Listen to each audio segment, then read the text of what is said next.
These days, people are very eager to believe in change. Don't mind the details, they say. Just give me change.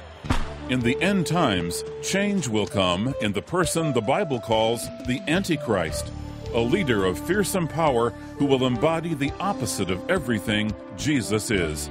And the human race will, by and large, believe his lies, setting up the final war to end all wars. From the Moody Church in Chicago, this is Running to Win with Dr. Erwin Lutzer, whose clear teaching helps us make it across the finish line. Today, Erwin Lutzer continues his series on Oprah, miracles, and the new earth with a detailed look at the Antichrist, his brief reign, and his ultimate doom. And then notice that the text says, that's number 3, he will receive global worship. Number 4, his role is confirmed by miracles. His role is confirmed by miracles. Verse 9, the coming and the appearance of the lawless one is by the activity of Satan with all power and false signs and wonders and with all wicked deception for those who are perishing. Twice in the New Testament, these words, namely power, false signs, and wonders, are referred to the miracles of Jesus. Do you see the duplication? This is Satan's hour. He's going to be doing what Jesus can do. False signs, wonders, powers, and he's got it all. And miracles. If you're taking the course in miracles, you'll learn something like this. Quote, miracles enable you to heal the sick and to raise the dead because you made sickness and death yourself and can therefore abolish both.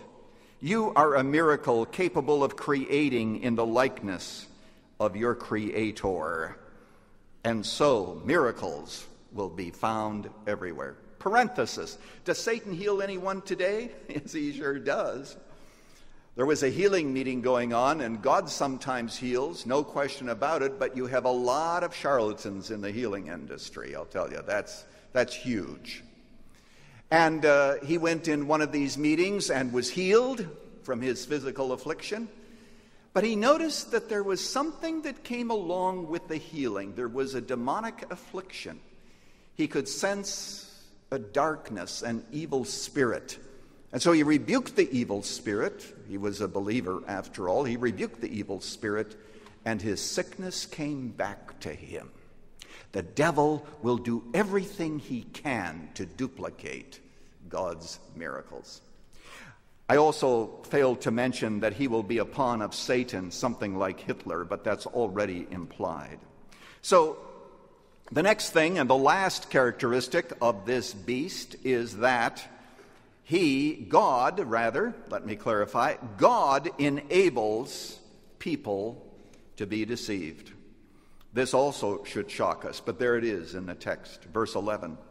Therefore, God sends them a strong delusion so that they may believe what is false. The Greek text says, believe the lie. I wish that the translators had simply translated what the Greek text says, the lie, because I believe that it's a specific lie.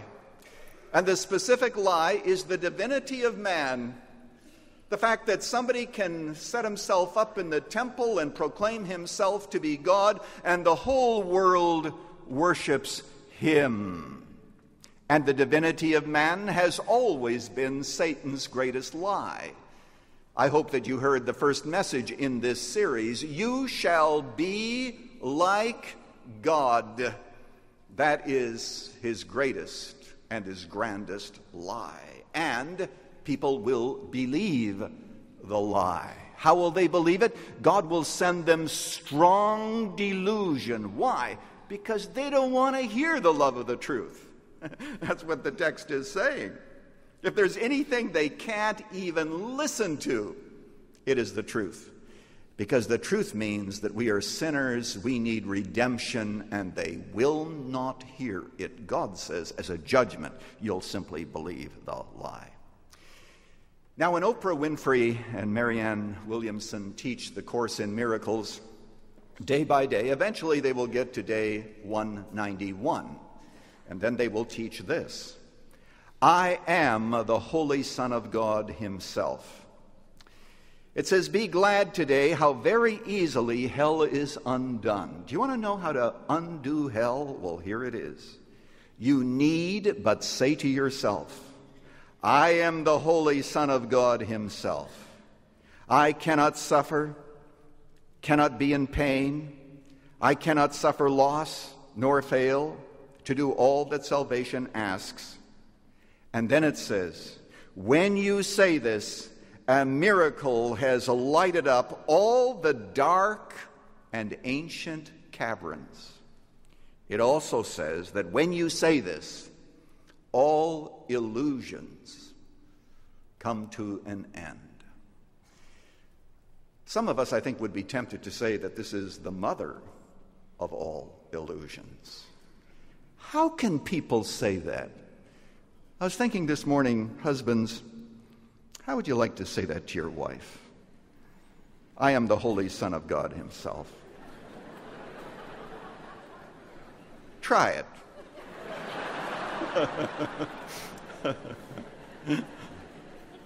You might get a dissenting vote. Okay.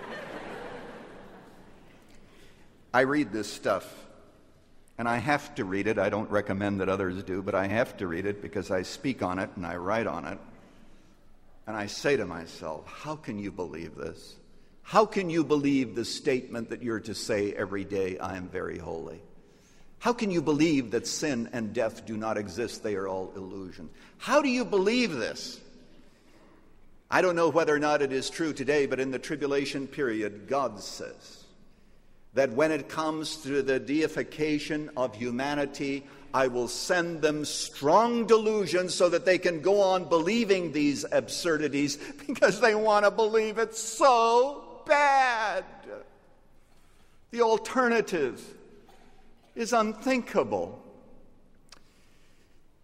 You say, well, Pastor Lutzer, do people who are involved in this ever come out? Oh, yes, God is delivering people from the occult every single day.